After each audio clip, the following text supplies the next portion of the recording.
Welcome to Fantasy Sports Daily, powered by FantasyGuru.com. Monday through Friday at 12 p.m. Eastern Standard Time, 9 a.m. Pacific. Ray Flowers breaks it all down for you from a fantasy sports perspective.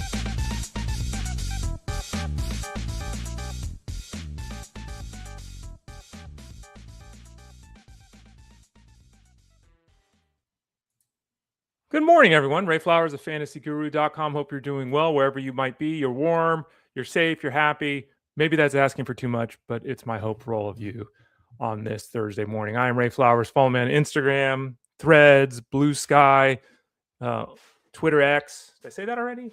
All those places at the Ray Flowers. Sorry, I was readjusting my mat here. I do this standing up. For those of you that haven't done this before, standing desk is really good. Sitting down all day is bad for your back. It's bad for your neck. It's bad for your shoulders. So I have a stand-up desk. So I stand up 3 or 4 hours a day.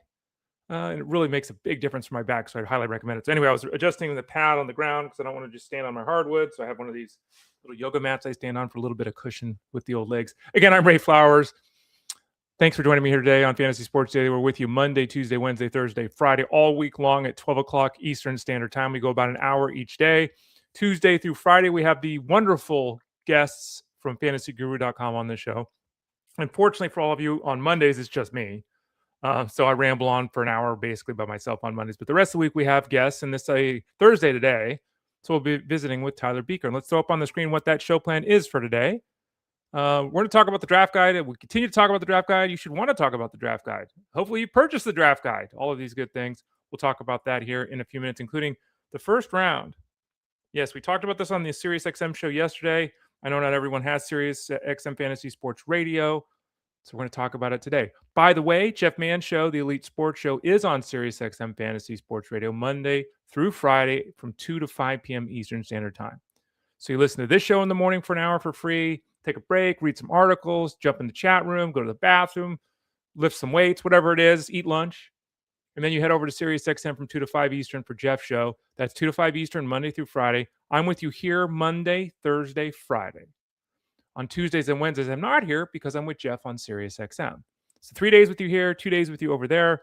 As you can tell, I am feeling better. For those of you that saw me on the show, especially late last week and early this week, I was a mess coming back from health. Feeling much better now. So thank you for the well wishes from some of you who got those in Discord and chat and everything like that. I really appreciate it. So anyway, we'll talk about the history of the first round. We'll also talk about MLB free agents. Who is still a free agent? We'll talk about those players here in a few minutes. And then in about 25 minutes, again, those guests come on Tuesday, Wednesday, Thursday, Friday here on the show. All of them about 12:30 Eastern Standard Time. By the way, on the 2 days I miss, Tuesdays and Wednesdays, Justin Fensterman hosts. As he's been hosting Wednesdays all along. He's now doing Tuesday and Wednesday. Thank you, Justin. So uninterrupted here on the show. But we have the guests come on about 12:30 Eastern Standard Time every Thursday. It is Tyler Beaker. So we will talk to him, continuing our review of the 2025 NFL season with him. We're talking wide receivers and some big name players. Like what happened with CeeDee Lamb and Lad McConkey? What the hell happened there? What's going on with the Jaguars receiving core? What about the Buccaneers receiving core? Odunze or Burden? Who's the number one on this team with the Bears? Garrett Wilson, Terry McLaurin, Ricky Pearsall. We'll talk to Tyler Beaker about all of that in a few moments. Adam says, don't eat food, it's poison. Well, that's probably food poisoning is what I had. So I would switch the words around, Adam. Food's not poison. The food I had might have been poisoned. I think my significant other's trying to get rid of me. Is that it? She's more successful than me, so she wouldn't do that. But anyway, thank you, everyone. Oh, wrong button there. Thank you, everyone, for all the well wishes and all that. Why am I having a problem? Let's do that. There we go. People wondering what I'm talking about as I'm clicking buttons and why I'm talking to somebody here. Who am I talking to? 2 places to listen to the show as a podcast. Go to fantasyguru.com. At the top of the page, there's a toolbar. Click on the Elite Plus tab at the top of the page there. Boom, you're set. You can listen to the old shows. You can type in Fantasy Sports Daily where you listen, as you see there on the screen. Pandora, Spotify, Apple, iTunes, podcasts, YouTube Music, all those places. Just type in Fantasy Sports Daily. And then the 3 places you know and love. The three places where you can leave comments and questions that we will address live on the show. The 3 places where you can watch the show live or watch it later on demand. YouTube.com/@ElitePlusNetwork, Twitter X @FantasyGuruSite, and Facebook.com/FantasyGuruHQ. So there you go. All right, you can see it on the screen there. Baseball product is available over at FantasyGuru.com. Continuing our pledge to you, to have at least one article posted every single day up until the start of the regular season. The rankings will be updated every single day as needed up until the start of the regular season. Then they'll be updated once at mid-season. Currently, we have AL-only rankings, NL-only rankings, mixed league rankings. All three of those ranking sets also have auction values. So we got you covered in that. We have points league rankings, dynasty rankings, best ball rankings. Take advantage of that, folks. Best ball rankings available right now. On base percentage rankings, category rankings where I try to predict the 5x5 categories for hitting and pitching. Those come out this weekend. So the top 100 guys in each category, who are they going to be? We'll have those on the weekend. The sold rankings, I think, come out on February 7th. February 1st will be the closer grid, but February 7th, I believe, is the sold rankings. And the rookie rankings at February 6th. Next week is rookie week over at fantasyguru.com. Let me pull the schedule up before I start rambling on with the wrong name. Okay.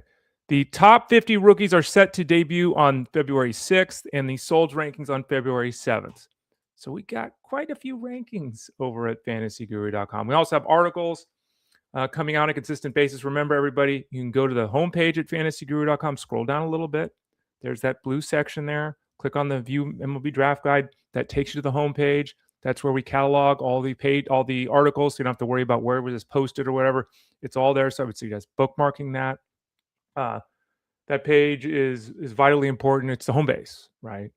And it lists some of the articles that are coming as well, so you'll have something to look forward to.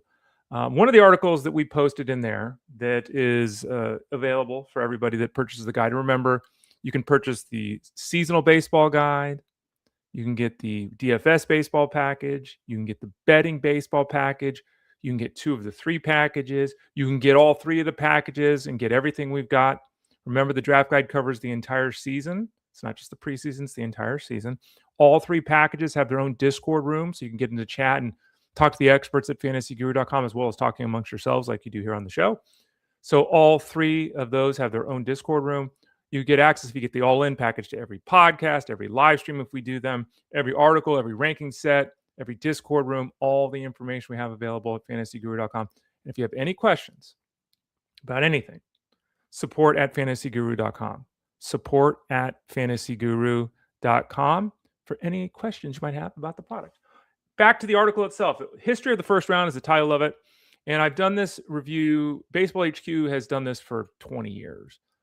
Starting in 2018, I started doing deep dives myself into the topic of the first round.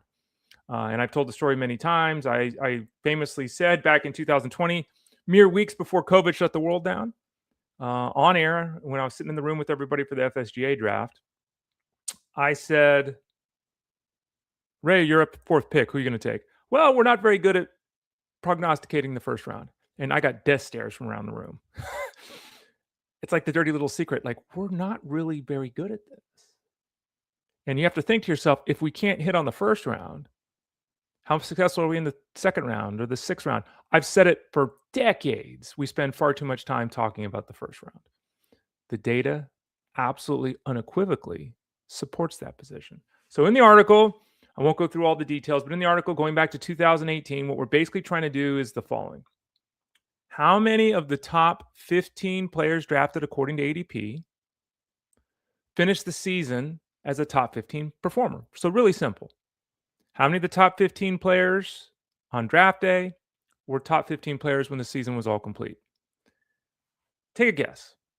What do you think? If you didn't hear the show yesterday or if you haven't read the article previously, what do you think? How many of those top 15 guys on an average basis returned top 15 production? 10. Absolutely not. This has never happened since 2018. In fact, 2025 was the most successful year we've ever had when it comes to this. And it was 8. So there were 8 hits and 7 misses. So 2025 was the only time ever that we've had a 50% success rate in the first round. There was one other year, 2023, where it was 7. But the majority of years, it's 4 or 5.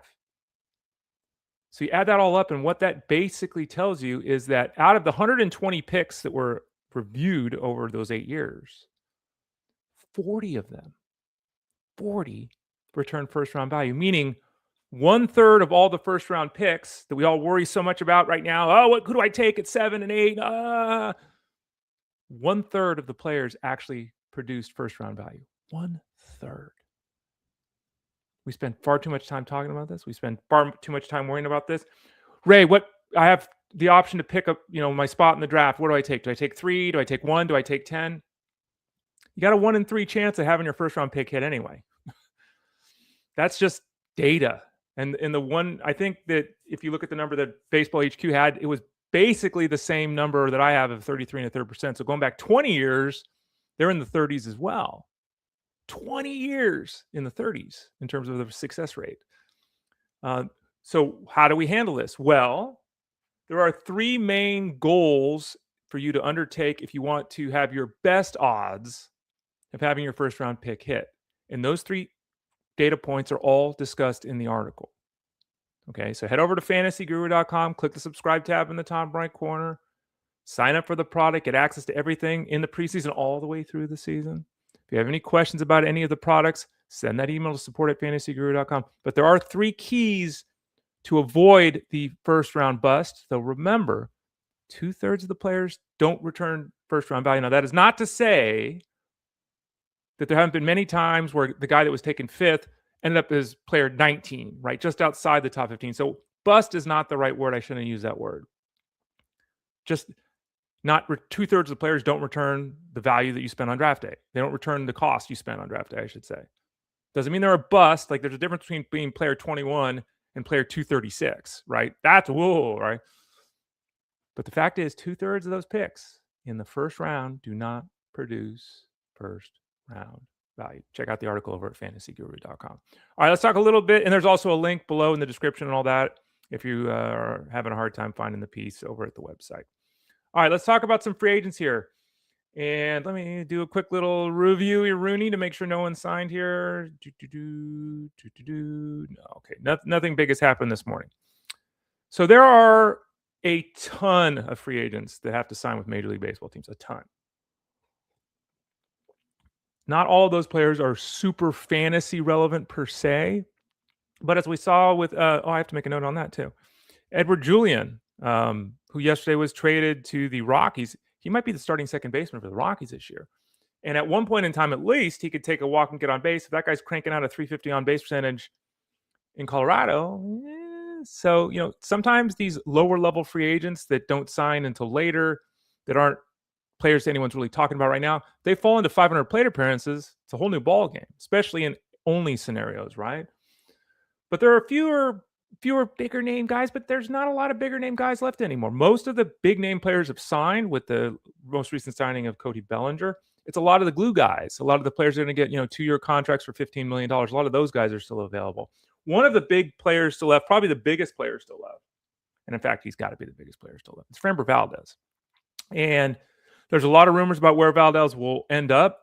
There's some concerns, according to teams, because of the incident Framber Valdez with his catcher and the whole thing. But he's 32 years old. He has been as consistent and durable the last 4 years as pretty much anyone in the game. His low is 176 innings pitched. If you look at his ratios, I mean, we're talking about, what do we got here? 3.1 ERA. What's his ERA the last 4 years?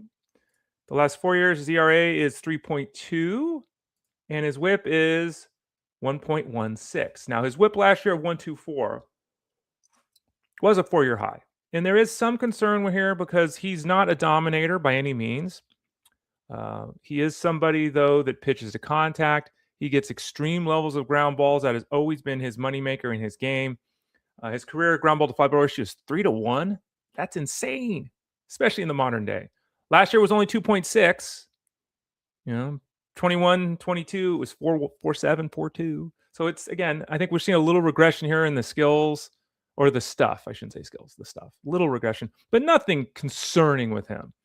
There have been a rumor that I would love, as a Giants fan, I would love to see him join the Giants because Framber Valdez is basically the left-handed version of Logan Webb. Those two guys if you can get two guys that you can look at and they're going to throw 190 innings with a 2.5 ground ball to fly ball ratio, pitching in a ballpark that kind of helps suppress offense in San Francisco, that'd be a great signing for the Giants. Now, the thing is with Valdez, he's going to want a big deal. He's 32 years old. This is his last chance to really get paid. He declined the $22 million qualifying offer. That's also an issue because if you sign a player with the qualifying offer, you have to picks and this kind of stuff. So that's something that teams looking at Valdez are also slightly concerned about. But he is absolutely the number one pitching option left on the market, and he's going to get probably 150 plus million. I'd be shocked if it's less than that. He's probably hoping for way more than that. But he's probably going to hope at this point, I think, to get a Cody Bellinger-like deal. But we'll see. Zach Gallen's the next guy up on the hill. Zach Gallen had a down season last year, and there's no way around that. He just did. He's only 30 years old, and he's had a lot of success at the big league level. But a 4.80 ERA and a 1.26 WHIP, the K rate dropped to 22%, and that's the biggest concern. The WHIP is kind of volatile, and the walk rate's basically where it was. Nothing crazy. 1.26 actually matches his WHIP from 2024. But after having a strikeout rate of 27, 27, 26, 25%, to be under 22%, which is also below the big league average. Now, the good news here with him, and this is why I'm a little surprised he hasn't signed yet. The good news is with him that while he was really poor in the first half, a 337 WOBA against in the first half, not good. The league average 315-ish. Mark was 282 in the second half. He really seemed to find things in the second half. His ERA dropped the full run. His slugging percentage against dropped like 80 points. He pitched much better in the second half. So I'm a little surprised he hasn't signed. He'll be cheaper than Valdez. Maybe it's one of those scenarios where teams are hoping to get Valdez, and as soon as they don't get Valdez, they jump on Gallen, much like we saw the Mets do with Buecher, right? Now, Buecher wasn't their primary target, but once they lost out, Buecher was the guy they were getting, right? So Zach Gallen might find himself there. At 30 and coming off a solid second half, he seems also like somebody that has a fair chance of rebounding at least a little bit here in the coming season. He also rejected the qualifying offer. Are you seeing a theme here? Pitchers getting the qualifying offer, not getting contracts because of compensation that's due for these players. So that's something to think about. But both these guys are clearly the class of the field when it comes to pitching and free agency. Chris Bassitt's still out there, and Bassitt starts the run of pitchers that are still solid but aren't going to cost you much. He's 36 years old. He'll be 37 next month. You hear that, and it's kind of a scary number for a pitcher. Would agree. But at the same time, last 4 years, 30 starts, 33, 31, 31. He throws 170 innings to 160 strikeouts every year. He's done it 4 consecutive years here in his 30s. He has been one of the better pitchers in baseball since 2019. One of the better pitchers in baseball who's not a star. He's a glue guy, right? He's your third, fourth starter. If he's your fifth starter, boy, your team's pretty good, right? Not a dominator, but finding innings is tough. We know this in Major League Baseball. And he's thrown 170 innings 4 consecutive years. He threw 157 the year before that. I mean, you can look at a player's age and be nervous, and that's fair. You can look at his K rate, though. It's been exactly it's within 0.2, 0.3 the last 4 years. It's been exactly the same. He's had one hiccup in terms of his walk rate, but last year his 7.1% walk rate below his career average. His WHIP was 1.33, which is elevated compared to where he was a couple years ago, but that's still basically league average. And as he ages and loses little stuff, as he starts to miss a few less bats, a league average WHIP. Look, bottom line is, what team in baseball, and their answer is all of them, wouldn't want a guy throwing 170 innings with a 4.1 ERA and a 1.3 WHIP? Yes, that's league average stuff. Yes. But isn't that better than calling up, promoting, demoting, bullpen this, bullpen? Yes, it is. So we'll see. He'll probably sign a 2-year deal, I would assume, for very low-level money. And he's still a very effective Major League pitcher. Not a sexy play at all in fantasy. He's probably a streamer, to be quite honest, at this point in mixed leagues. But he's an interesting guy, depending upon where he ends up. Lucas Giolito is 31 years old. Giolito actually didn't pitch in 2024. Last year was really good. Won 10 games, had a 3.4 ERA. His WHIP was under 1.3, threw 145 innings, and seemed to reestablish himself with the Red Sox as a guy. The problem for Giolito is that he hurt his elbow later in the year, right? And he didn't undergo surgery. And I don't know the particulars of his medical situation, whether that was the right call, the wrong call, all that kind of stuff. But he didn't undergo surgery. He claimed back in November, that he was totally fine, and he's claiming he's throwing and everything's good. Obviously, his medicals, whenever he goes to sign with somebody, will be a huge key. We joke about this all the time. I've talked about my own self. My left shoulder, I've got the torn rotator cuff. My right shoulder's sore all the time from throwing the ball with the dog, which is stupid. My right elbow, I'm right-handed. I know my right elbow, if I wing a ball and I'm not paying attention, I'm going to tear up my UCL. I know it. When they ran the MRI on my shoulder, they're like, oh, and I'm like, yeah, I'm not even a major league pitcher. Like, I can only imagine what they're, so what the doctors see there, determining how much of this wear and tear is going to lead to an explosion with the arm or a crap out with the arm versus it's just pitching in major league. So we'll see with Giolito, but he might be in the 1 year zone too. He might be in a prove it deal kind of thing. Unlike he and Bassitt might get similar contracts, though Bassitt's going to get his, and it's just the way it is, right? Giolito could pitch very well, be 32 next year, and then cash big next year if he can prove that he's healthy. He could also end up signing one of these deals where it's like, it's 1 year at $10 million. Could be 2 years for $30 million if the option's picked up, one of those kind of things. I'm throwing numbers at my butt. I have no idea if anyone's going to pay that much for Giolito. But the bottom line is he was quite effective last year until late season downturn. All signs are pointing up, but how often have you and I heard everything's fine with the player and then it's not? And I think major league teams are obviously a little bit concerned with that. Justin Verlander and Max Scherzer, both going to the Hall of Fame, right? I think it's pretty safe to say that. Two of the best pitchers absolutely of our generation. Both of them in their 40s. Max is 41. Justin's 42.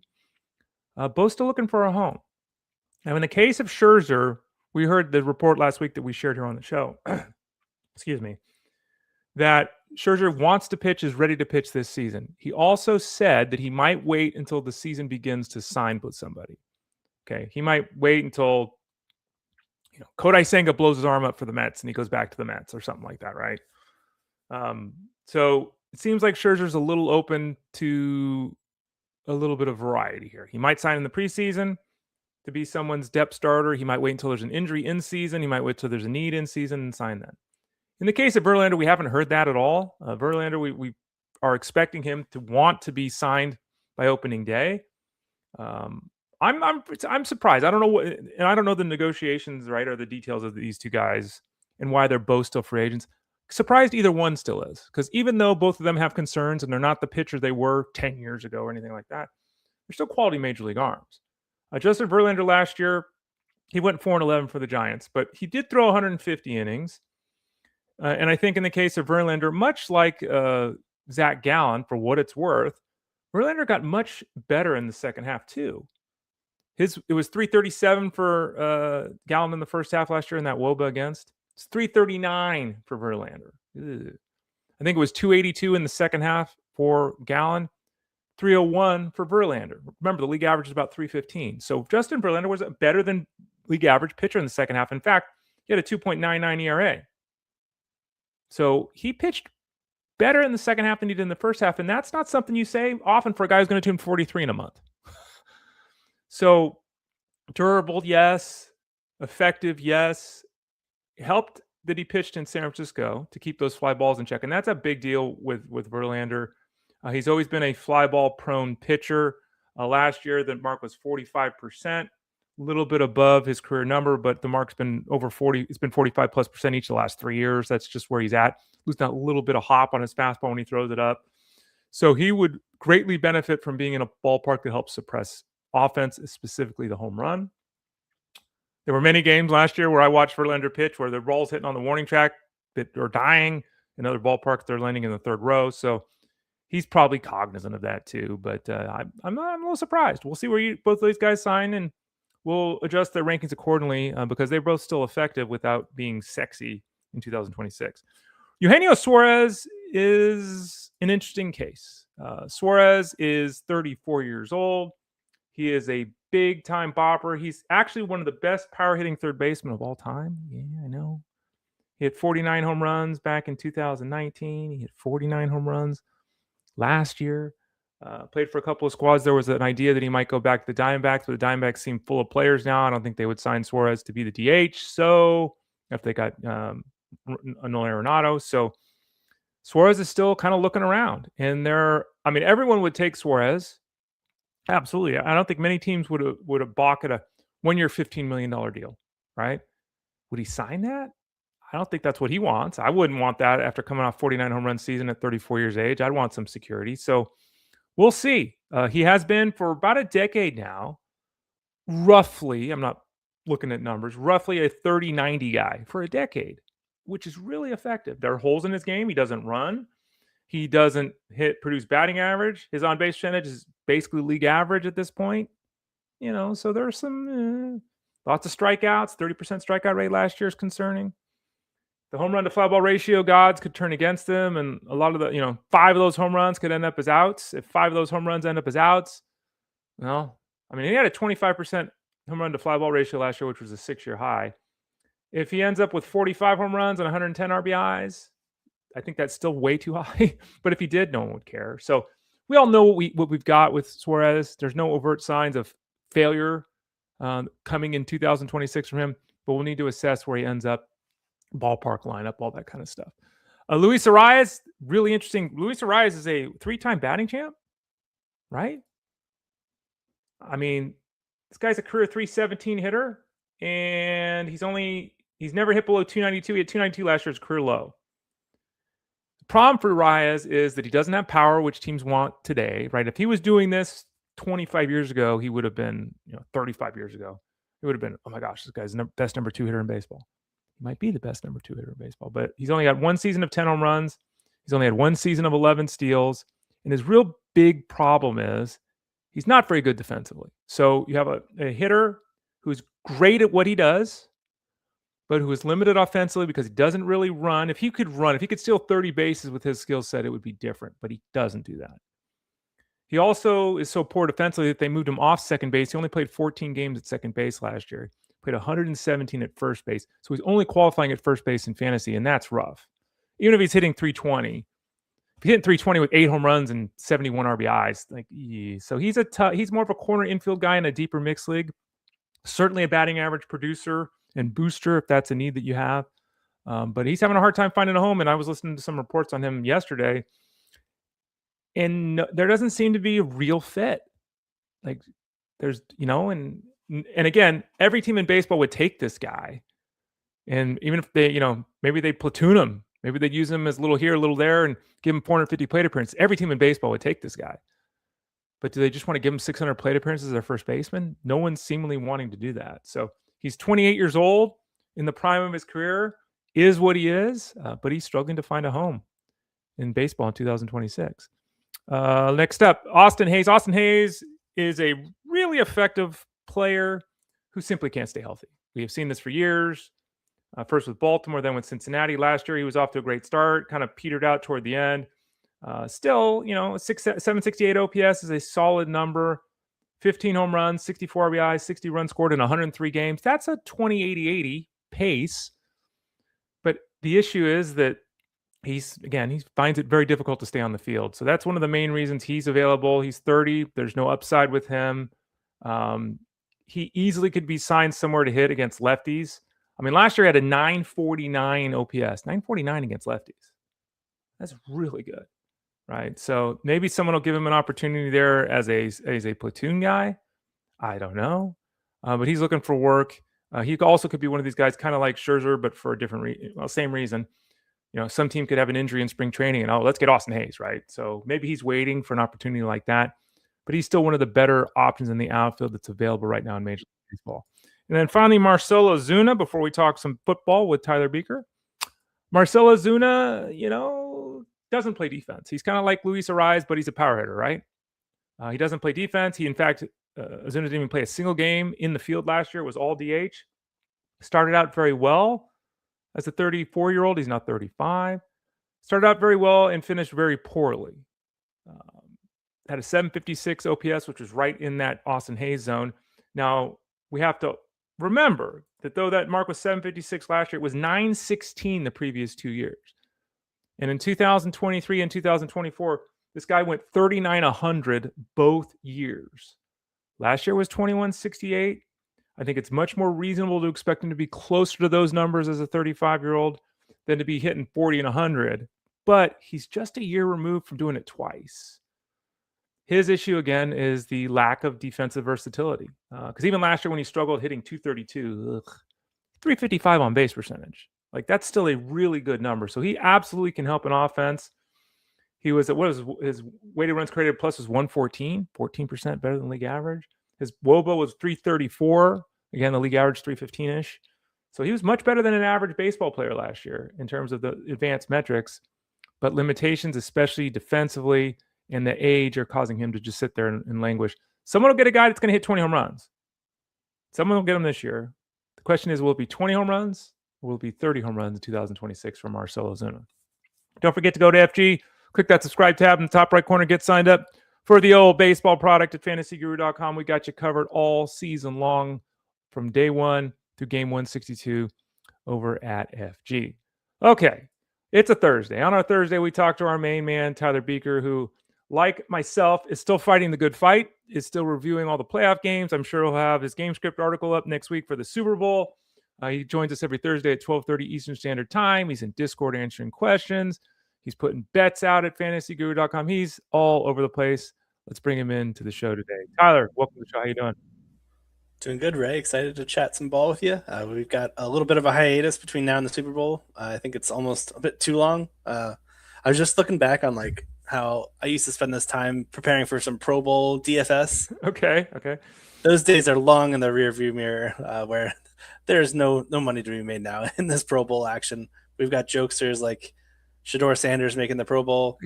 Just a wild series of events, and it's a shame of what's happened to that. Yeah, Shedeur Sanders is a Pro Bowler, which is vomit-inducing. It's horrendous.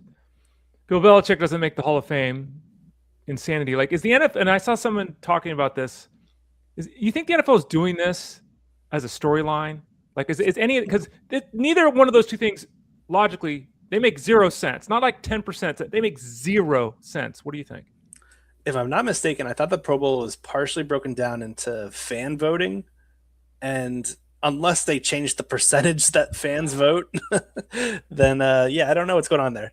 That's the only explanation I could make if they change that percentage. Because, I mean, the Pro Bowl has generally been like a popularity contest with the way the fans vote. Like, long-statured names historically have gotten in the Pro Bowl. Right. Whether it was based on meritocracy or not is a little bit of a gray subject. But I think we're kind of going back into that gray area when it comes to Sanders. So bad. And we were talking about this on the Elite Sports Show yesterday too. The fact that the reality is that the Pro Bowl is terrible. It's fake football. It's like the All-Star game for hockey. It's fake hockey, right? Like, it's so, it is what it is. But I really wish they hadn't bastardized it to the point where you're getting players in it that clearly don't deserve to be in it. Anyway, we'll move on from that. We're reviewing the 2025 season with you here before we start talking some of the team scenarios, which we'll start doing next month. And we're talking wide receivers today. And I wanted to get your take on the whole CeeDee Lamb scenario. There were moments where he was the CeeDee Lamb that was drafted. There were moments where he was injured. Overall, the numbers were way below expectations. How do you assess his season with the starts and stops with health and the presence of Pickens or the absence of Pickens? How does that change things for him looking forward? Yeah, great question. I think if we have to view CeeDee Lamb's season in the context of the healthy games. So when I filter through and looking at games where I pull out the partial games where he played less than 50% of the snaps, we see typical Lamb performance, 9.8 targets per game. That's right in line with what he typically does, 16.5 fantasy points per game. He was his typical inside-outside self where he was operating in the slot, moving around on the perimeter. He was very live for chunk gains in any game. He had an explosive gain, which explosives in the past game are 20-plus yards. He hit that in 10 of 11 games. He had a gain of 30-plus in 8 of 11. And the healthy games played, 25% target per out run, 2.06 yards per out run from the slot. On the perimeter, he was even more productive, 26% target per out run, 2.52 yards per out run on the perimeter. And when I liken and compare what he did with Pickens in those healthy games, Pickens really excelled whenever Lamb was out. Like, he jumped from wide receiver 2/3 all the way up to top 5 status. Right. And a lot of his production came in those games where Lamb missed time. Pickens on that 1-year trial deal. Well, he's an unrestricted free agent. If a long-term deal is not reached, and keep in mind, Dallas has minus $30 million in cap space right now. I do think they'll find a way to franchise tag him. But I do think it's also very notable when we look at Lamb in 2026 and like projecting forward, how does Lamb coexist with Pickens? Right. And one of the big discrepancies when I look at their fantasy stat lines, like season-long perspective, was the number of touchdowns that Pickens had. But if we look in the split, again, the split with Lamb healthy, Lamb had 15 red zone targets, 9 end zone targets, 3 touchdowns. Pickens was neck and neck with him. 13 red zone, 9 end zone, 4 touchdowns. So basically the same. Basically the same there. So again, a lot of Pickens production came in games where Lamb was not active or was banged up to a certain degree.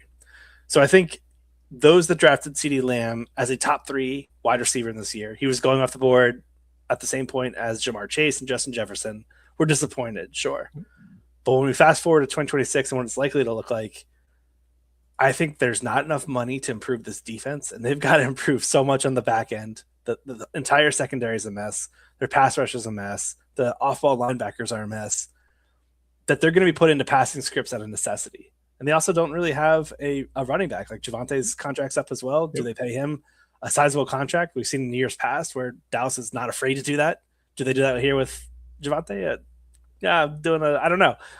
There's a little 50-50 in that. So my thought is that we're going to see Lamb kind of return wide receiver 1 production, but I think it'll be more in line with middle to back end wide receiver 1.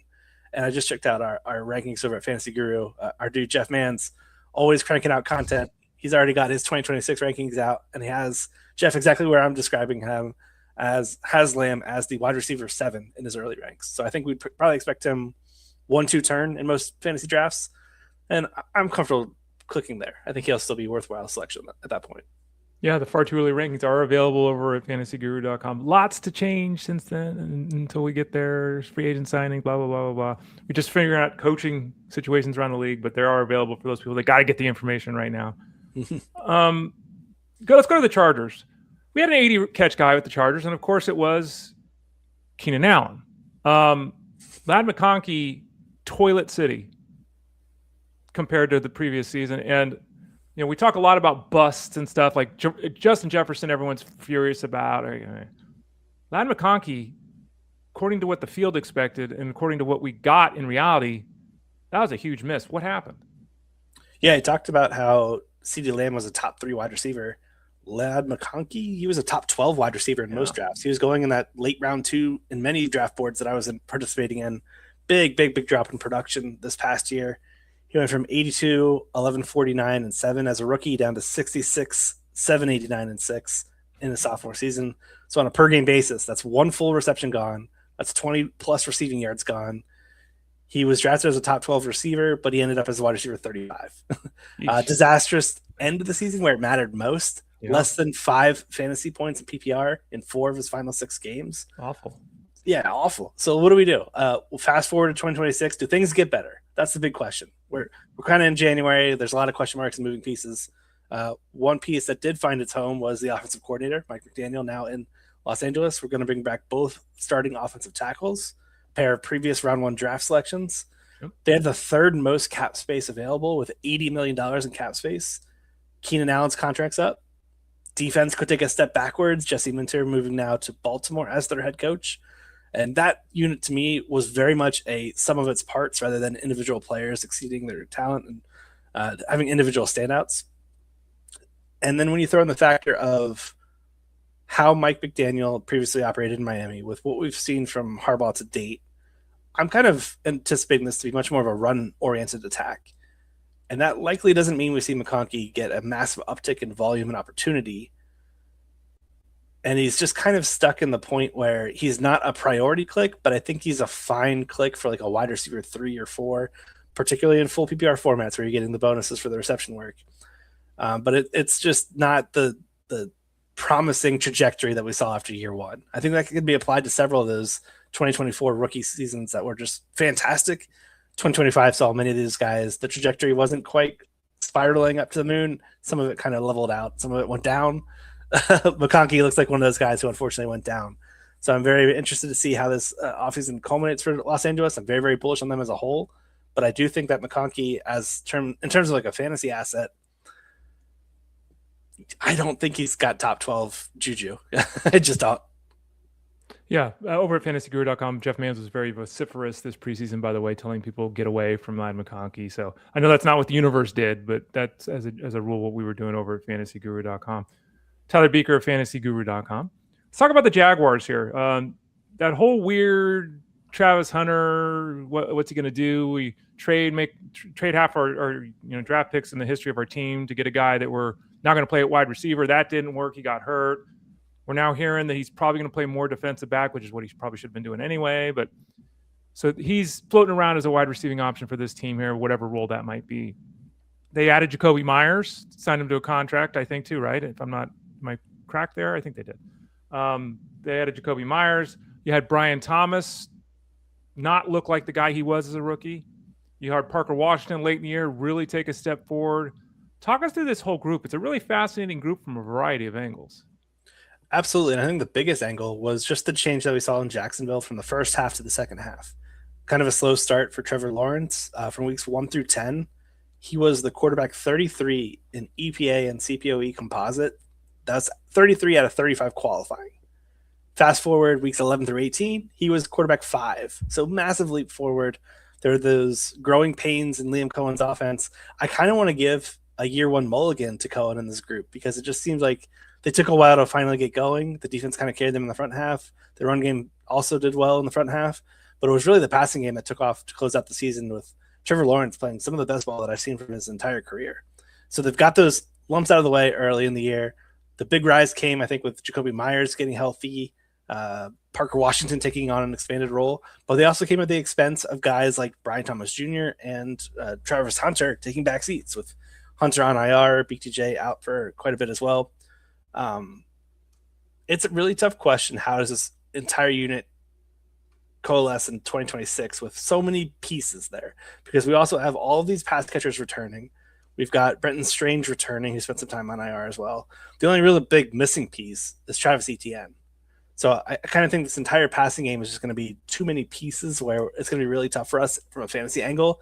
I'm kind of seeing that already reflected in some way too early drafts that are going on where all these guys – so usually when it comes to these situations, we see drafters either take a stand or just kind of all get lumped in towards like a cluster of where they're all kind of going, where nobody's really making those bold statements. Yeah. Whichever one you falls to, sure, I'll take the value, whatever, it doesn't matter. Right.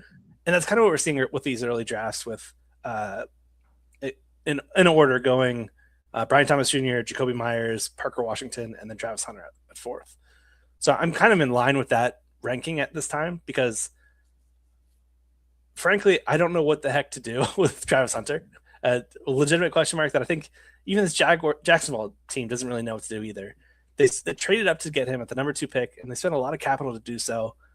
It was a huge move where I think you can't really just like go back and just push him solely to cornerback now after 1 year of it kind of having a little bit of a slow start.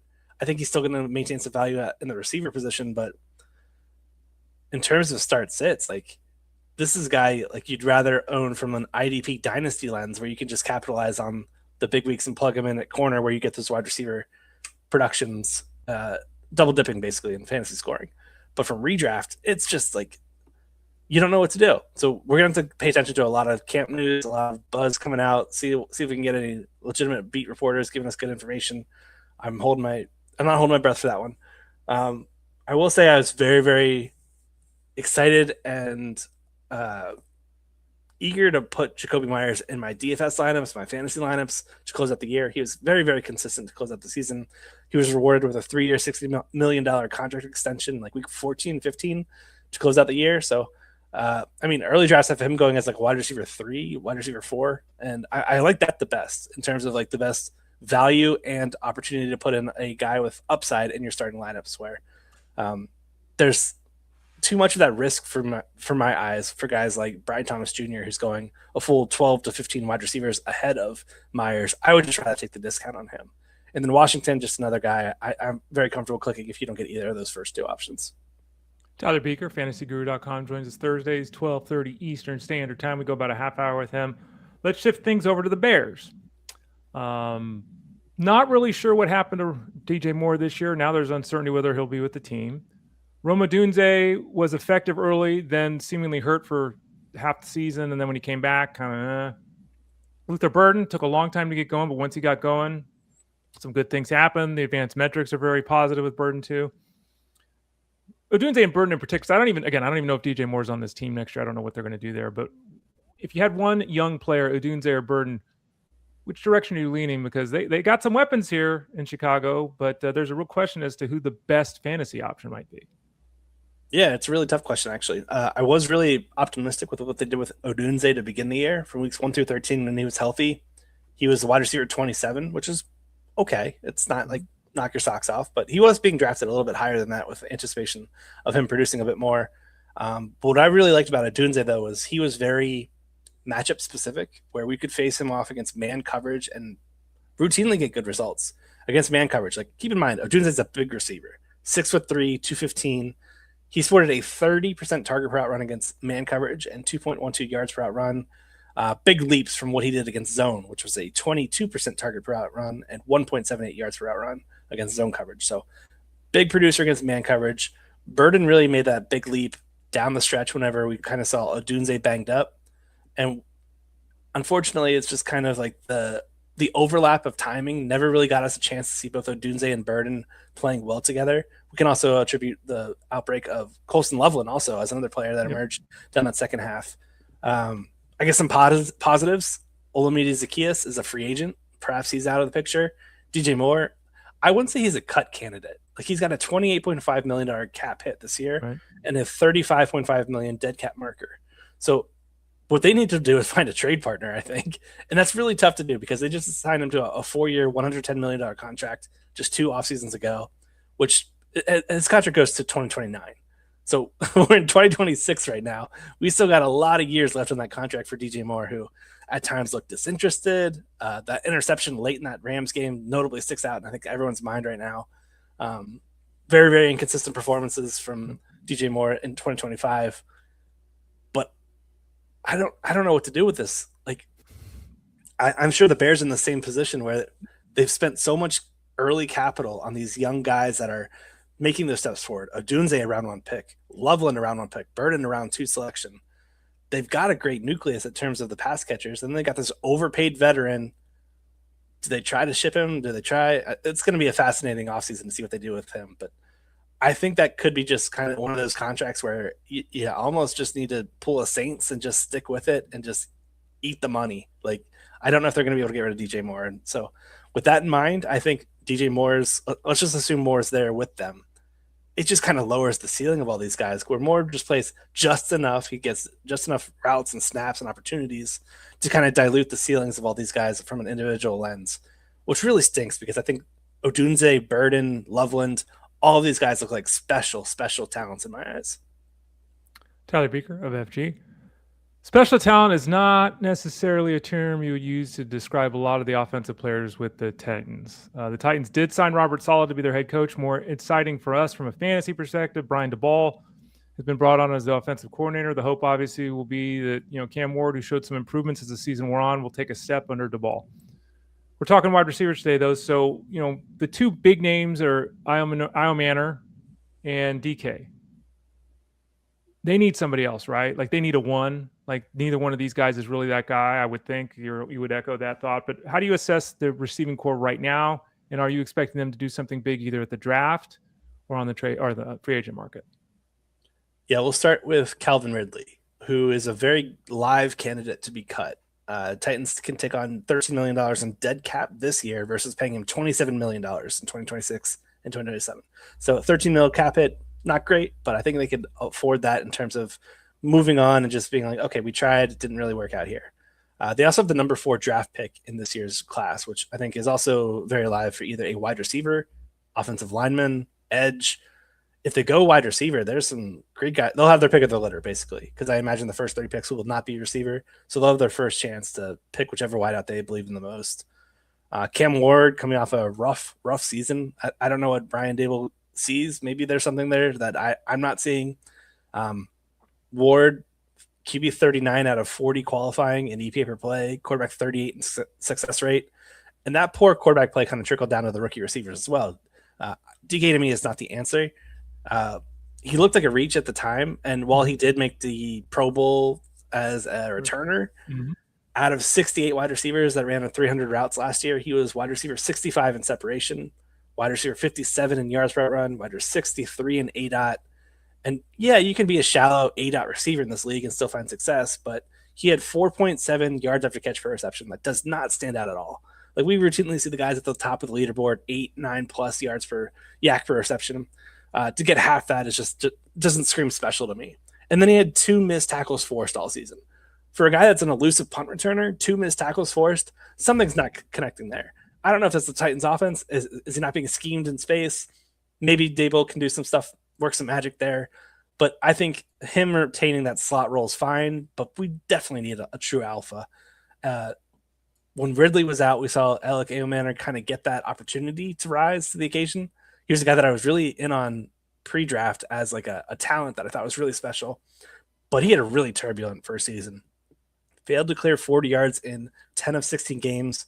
He had 41 receptions on 89 targets. 41 of 89. Just wanted to repeat that. The only receiver with a lower catchable target share rate was Jahan Dotson. He had the 3rd lowest catch rate among all receivers that qualified. So it's really a chicken versus egg here. Ward did not put Eomanor in any positions to succeed last year, but I think Eomanor also didn't really capitalize when given opportunities.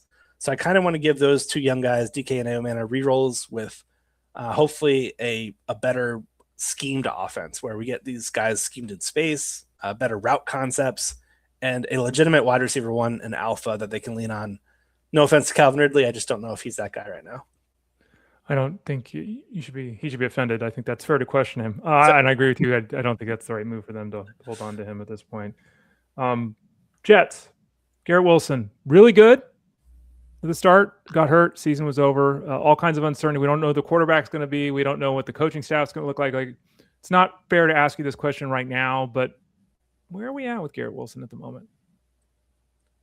You know, it's not fair because I don't think it's fair to the Jets.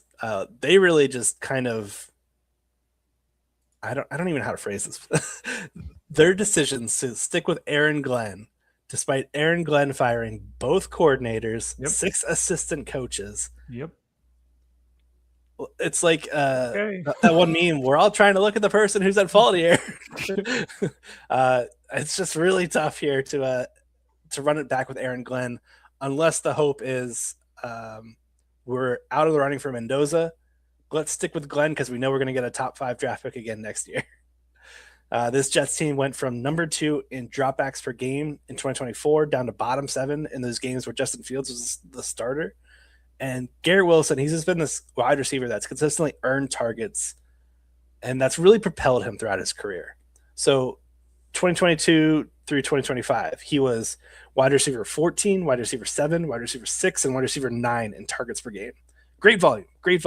The production hasn't always been there, though. So that's the targets per game rankings. His fantasy point per game rankings, wide receiver 30, 34, 20, and then wide receiver 10 this year, but it was only from weeks 1 through 6. So small sample size, but he was still in line with his typical 9+ targets per game. I just have no idea how play calling is going to go, given all of this coaching turnover, given what we've seen from Fields. I think it's a legitimate question mark in terms of what we can expect. What we do know is that we're likely to see Garrett Wilson get a lot of volume. How he does with that volume remains to be seen, though. So he's a risky option. I still think he's a good buy for Dynasty because he's shown that he can produce, but it's just really been more volume instead of fantasy points per game. That's really kind of been his big thing right now. What about the situation with the Commanders? Obviously, their season was lost mostly on offense because of the continual injuries with Jaden Daniels. Terry McLaurin didn't do anything. The holdout at the start of the year for money and injuries himself and all that. But, went on the field. Not all the numbers were bad. It wasn't that far necessarily off, the expected. It was just the volume was completely missing this season with him. He's in his 30s now, and, that's a little bit of a deal. But how do you assess Terry McLaurin? Yeah, tough man. Old receiver that held out of camp He picked up an early season injury and struggled the rest of the year. Color me shocked. Yeah. These guys that think that they can just go out there and run all these routes and pull a hamstring should not surprise us whatsoever. He had 3 catches or fewer in 6 of 10 games this year. There were some great plays. He made plenty of great plays out there, though, at times. It just was super inconsistent. I think it had to do with the offense. I think it had to do with the quarterback play and all the injuries they sustained. Their defense didn't put them in any positions to succeed either. That was one of the worst defenses we've seen in quite a bit. They're another team that let go of their offensive coordinator and defensive coordinator combos. So this was a team that was loaded with a lot of older veterans, McLaurin included. I think we're going to see a lot of shakeup in Washington this offseason, where the first 2 years were kind of moving past the Snyder era, where we're kind of just culture setting, redefining the tone and how they wanted to operate moving forward. Now we're in the rebuild phase where they made the run with Daniels during his rookie year. We'll see what happens here in year 3, but McLaurin to me is just kind of one of those older vets where I typically try to avoid these guys because he just doesn't get enough volume. They're the classic better and best ball kind of options. But I'm just kind of out on this Washington offense because I think there's just so many question marks right now in terms of what this offense could look like. So I'm very eager to see who the offensive coordinator is. Not every offensive coordinator can go from a typical drop back passer to a guy like Jaden Daniels and find success. Those that do can create some chaos in the opening year. So I think there's a wide range of outcomes. I know people hate to hear that word, but I think it truly applies to this Washington squad right now. Wide range of outcomes is a term you could use for this next guy, Ricky Pearsall. He had 4 games of 13 plus PPR points. He had 4 games of under 4 points. He was as likely to play as he was to not play. Like, this second season was sporadically decent, but filled with extreme levels of lowlights. And we're 2 years in now, and the Niners had a desperate need for this guy to be on the field. We're 2 years in. He got shot last year. Okay, fine. But year 2 was a mess. They still need him. Brandon Ayuk's gone now. They need him even more. Is he going to be somebody they can count on?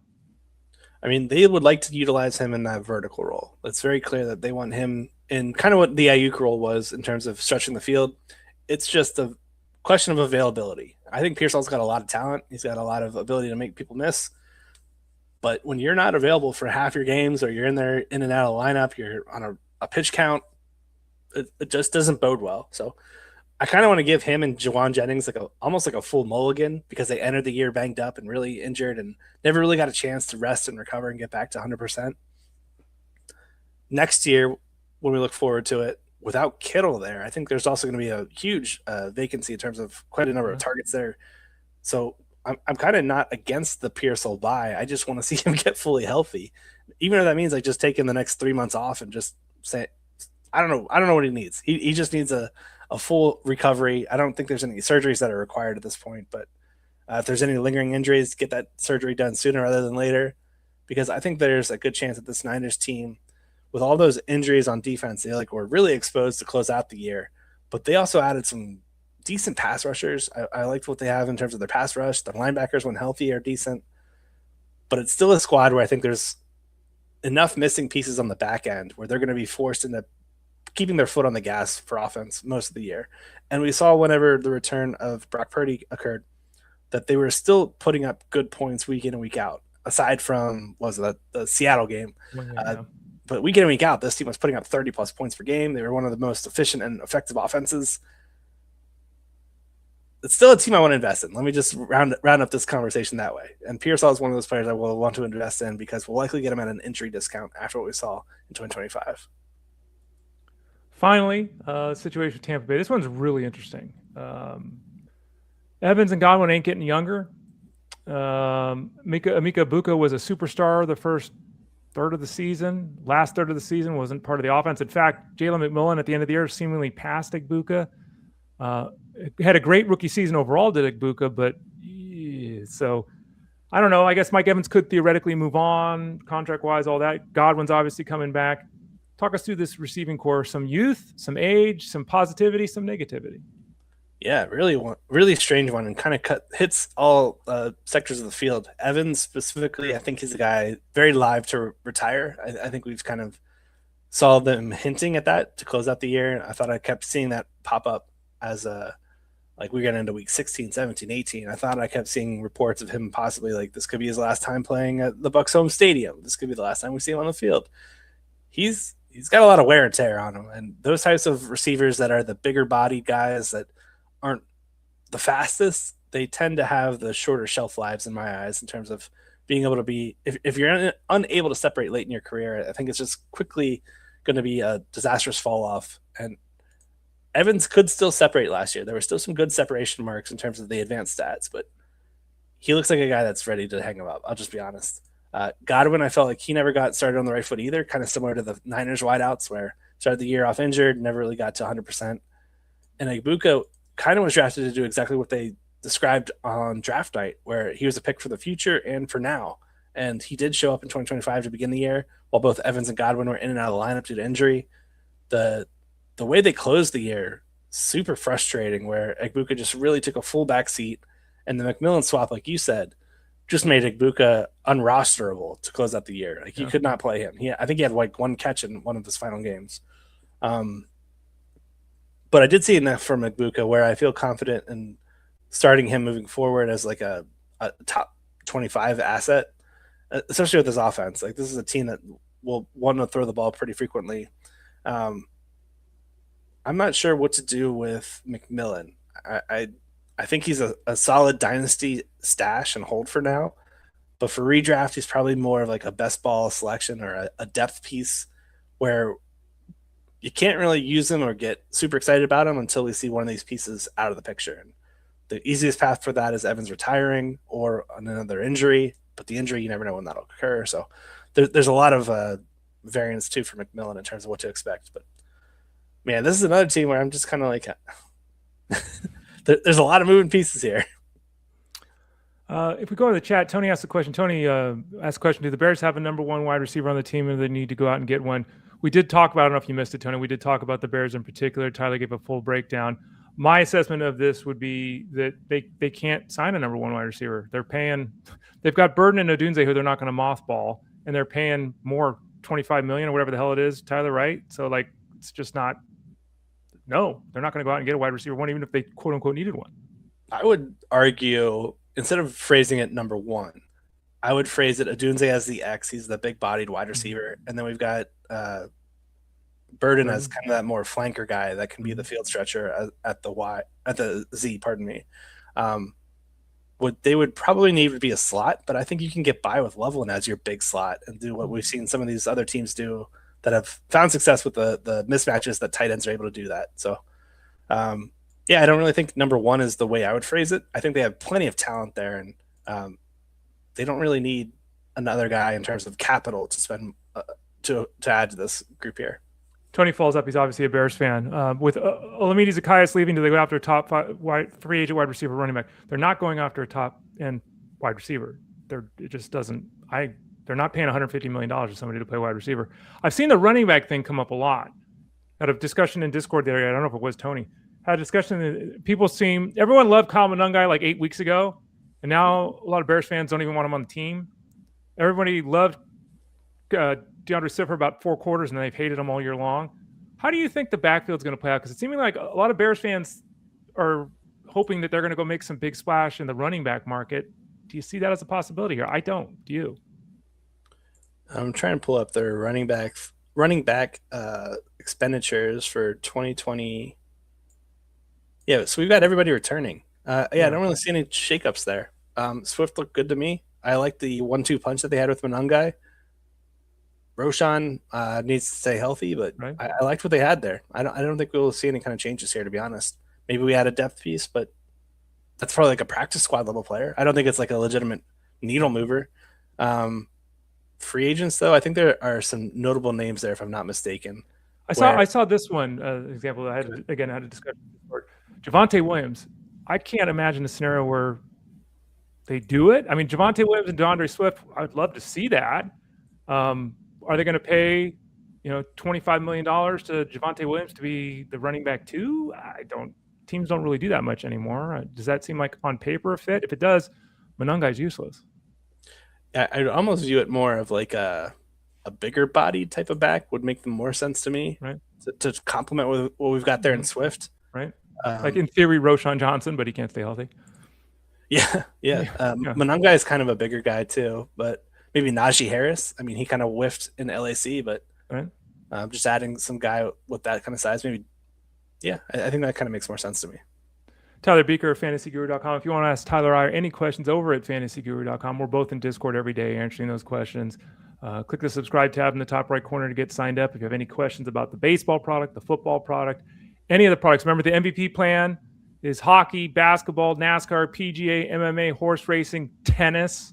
So that's the MVP plan, which is everything basically besides football and baseball. That's available right now. Click the subscribe tab in the top right corner. If you have any questions, send an email to support@fantasyguru.com. What are you doing this weekend, Tyler? Because again, we're back at it next week for the Super Bowl with the articles and everything. But what are you doing the next couple of days? I got nothing. Yes. Okay. We had a snowstorm here on the East Coast last weekend. We were supposed to get another one this Saturday as well. So I might be out there shoveling. That's all I got going on. Last weekend I did some pulled pork on the smoker. First time I did that. Nice. It took me like 12 hours, but a little long, but I enjoyed the end result. Right. Nice. And made so much I got to freeze some. So maybe I'll thaw some out for this upcoming weekend. There you go. Make some nachos. Nachos always go well with football. That's my go-to. Nachos and chicken wings, right? But yeah. Thanks for joining us today. We appreciate it. We'll see you a week from now. We'll get back to talking some football with you at 12:30 Eastern time next Thursday, Tyler. Sounds good. Yeah, next Thursday, and we'll preview, I guess, the Super Bowl. I mean, big game coming up. Can't wait. Big game. The big game. Exactly. Yep. And again, we'll be covering that over at FG. Don't forget to go to SiriusXM Fantasy Sports Radio from 2 to 5 p.m. Eastern, Monday through Friday for the Elite Sports Show with Jeff Manns. For Tyler, I am Ray. This has been Fantasy Sports Daily, powered by FantasyGuru.com. We'll be back tomorrow at 12 o'clock Eastern Standard Time to talk baseball and football. I'll be joined by Russell Clay. Have a great evening, great day, evening, afternoon, all that kind of good stuff. I don't even know what I'm saying anymore. Just have a good one, folks. We'll talk to you tomorrow.